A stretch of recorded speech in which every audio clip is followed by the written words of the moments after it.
Gimago mwasebedo ka waluoni ka kod kacha odiochieng' ma kawuono motende kod gik matimore piny Kenya gi odiochieng' ma kawuono ni kaka en tarik 7 dwe mar 3 2023 nyakoro Ramogi. Nyinga en George Bati. Doma malo ma Homa Bay kawuono ng'ado kata golo ng'eto ewi bura mane kwedo yiero mar Gladys Wanga kaka gavana mar kaunti ma Homa Bay. Dono dwe mokalo notieko winjo bura mane ochwal kod Evans Kidero mane laro kom gavana mar kaunti ma Homa Bay. Kidero nowacho ni yiero no mane omiyo Wanga loch ni kod kuo mar ombulu e kind mamoko. Kidero bende ne odonjo ne IEBC, jalup gavana Oyugi Magwanga, jatelo mane ochung' ne yiero e kaunti ma Homa Bay Fredrick Apopa kod duond bura mar ODM.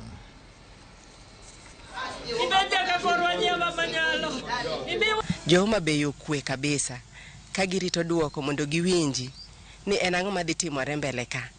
To ningech dhano mane Homa Bay ka kiwuotho oko sani yudo ka ji oling' te, ji dwa rito duoko mondo giwinji ni duoko chalo nade. To chunygi kendo kineno gimor ningech giparo ni duoko dhi bet maber. Kaluwore ka gin gi yie ni gavana noyombo maber, kendo gin gi yie kendo gimor gi il ni gavana tiyo maber.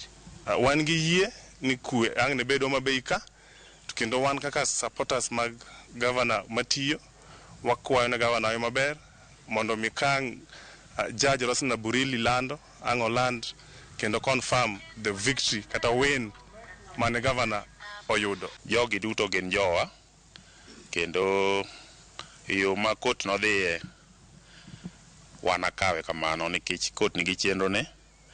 Ka nitie ng'ama biro neno ni ok kot odhi maber, tie step moko monego chako kawo mbele. To waduto wabedo gi kwe kendo wakwayo ni mondo jochung' duto manyocha nigi kes mano Honorable Kidero to gi Governor Gladys Wanga ni mondo apil ne wafuasigi mondo wabedo gi kwe wakauru kaka kot biro ng'ado. Mbalariany ma Meru University of Science and Technology biro yaw kendo tarik 9 mar dweni ma kalure kod oboke maor kod jakom mar duol matayo mbalariany no Ngire Bosire Mwebi. E oboke no Mwebi olero ni duol no tiyo mar konyo Ngire Romanus Odhiambo dok e tije kaka jalup chancellor kapok odiochieng' ma kawuono rumo. Ma biro mana kinde machuok bang' jatend migawo mar somo golo chik mondo duok Ngire Romanus Odhiambo e tich. Odhiambo noriembe tich kane tend mbalariany no ne othiche oko tarik 27 mar dwe mokalo ka giliekore ne ok ochopo ageta mare mar tije kaka jalup chancellor. Kata kamano, Odhiambo osebedo ka kedo mar reso tije ka okwer ni siasa ne orwaki e weche mag tich mag mbalariany no manomiyo itemo riembe tich.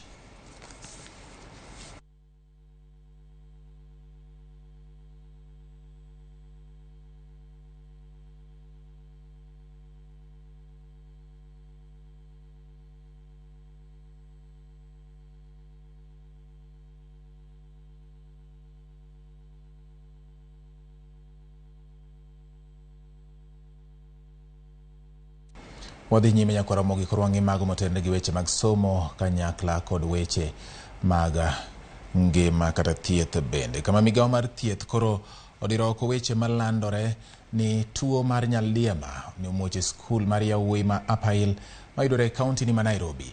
Ma bang' mohingo jopuonjre 90 bedo kod ich maludore kod diep e sikulno kuom ndalo 4 mokalo. Jopuonjre 11 nyaka sani pod nitie ute mag thieth. Gino ma oyud ni chandogi en ameba. Kata kamano osekawo pi kod chiemo ma jopuonjre go tiyo godo kendo duoko ibiro golo odiochieng' makiny kapo ni nyaldiema nyalo bedo ni nogore e sikulno.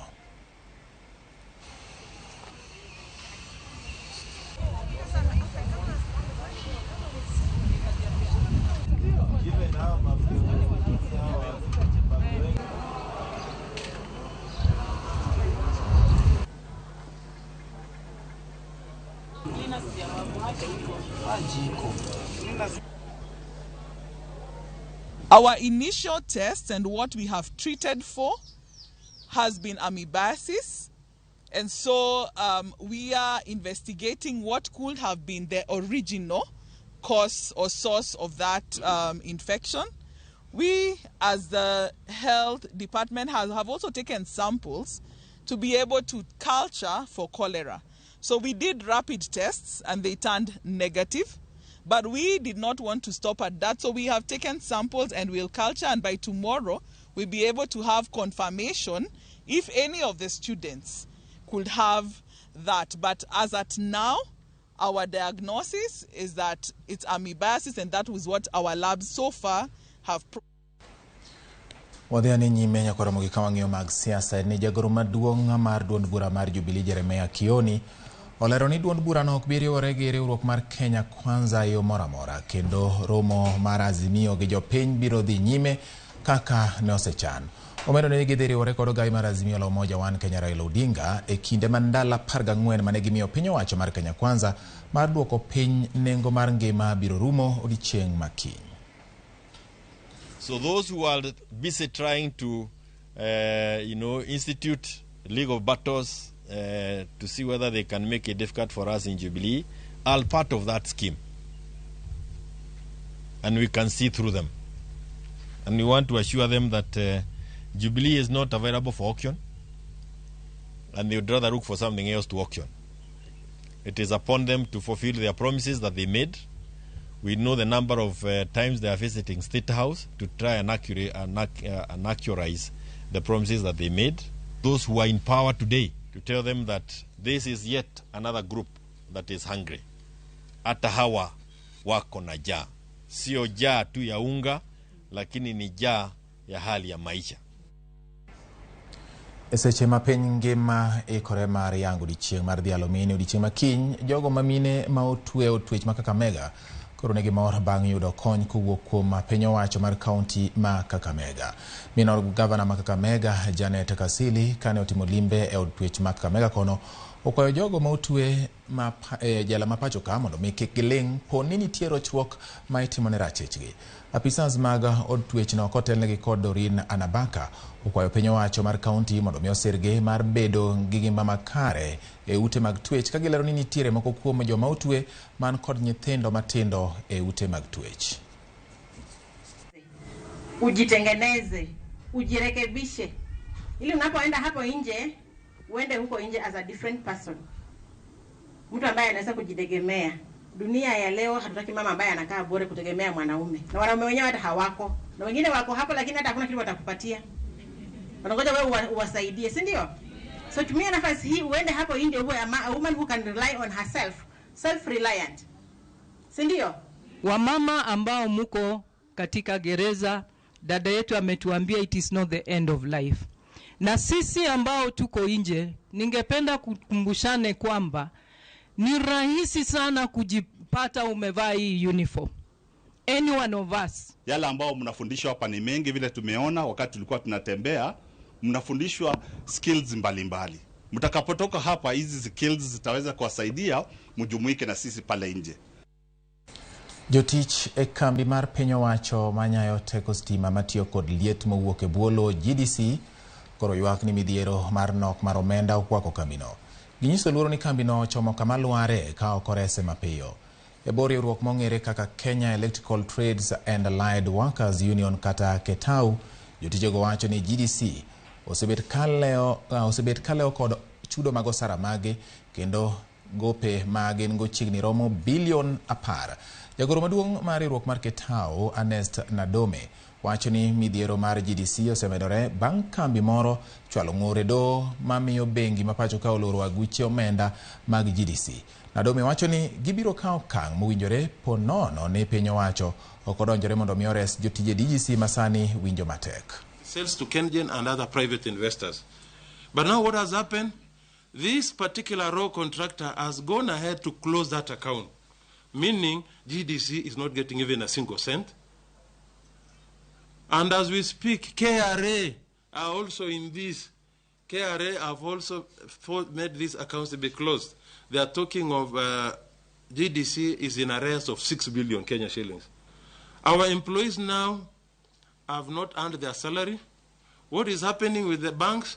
The banks now have started penalizing employees because the company is not remitting money for their loan. They are deducting loans, repayments, they are deducting Stima Sacco, and all other status reductions, but they are not remitting the money. Between now and Thursday, if there is nothing that the government is going, if the government is not going to move in, if the government is not going to open the accounts, if the government does not bring back operation, then we will be left with no otherwise but make a decision that is known best for workers in such situations.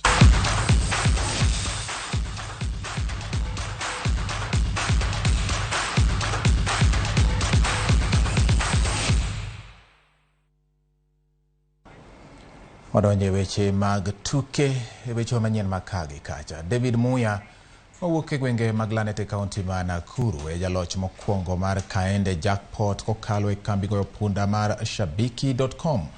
Muya noyudo makare tuke maromo 12 kuom tuke 13 ma yudore e Kaende jackpot. Seche mano yudo mich mare mar siling 500,000, Muya nonyiso mor mare kowacho ni ne ok en kod geno mar yudo menda mathoth maromo kamano. Muya wacho ni obiro chulo na nyithinde school fee ka achiel nitiere school mar junior secondary kamoro to nitiere secondary. Gedo mar ode ma osechung' kuom thuolo malach bende owacho ni pesano biro konye tieko. In bende nyaka Ramogi inyalo bedo jaloch kokalo e goyo punda e shabiki.com ka yoro ote machuok mar KJP e namba 29063. Jana nikaweza kupigiwa simu na nikaambiwa mimi ndio mshindi. Kwa hivyo nilipata 12 of 13 pledix na nikaambiwa mimi ndio mshindi, lakini sikuamini. Lakini mimi nimejionea leo, ndio niko hapa mbele zenyu na nimeshika sangu ambazo ni 1500 na nimeshukuru Mungu sana kwa yale yote amenitendea. Tuna raha sana kumtawaza mshindi wetu wa kwanza wa Kaende jackpot, Bwana David Njoroge kutoka Nakuru. Na tulisema kwamba hii jackpot inaitwa Kaende. Wiki iliyopita tulipozindua hii jackpot tulisema kwamba hata tusipopata mshindi wa mechi zote 13, yule atakayepata ya juu zaidi ndio tutakuwa tunampa hizi hela. So hii wiki pia bado tuko na Kaende jackpot. Endelea kucheza, tuma neno KJP kwa 29063 kwa kutumia shilingi 50 tu. Huenda tukakutawaza kama mshindi wiki ijayo. Erokamano nyaka Ramogi kuom kete Ramogi TV weche manyien na maga kage kacha.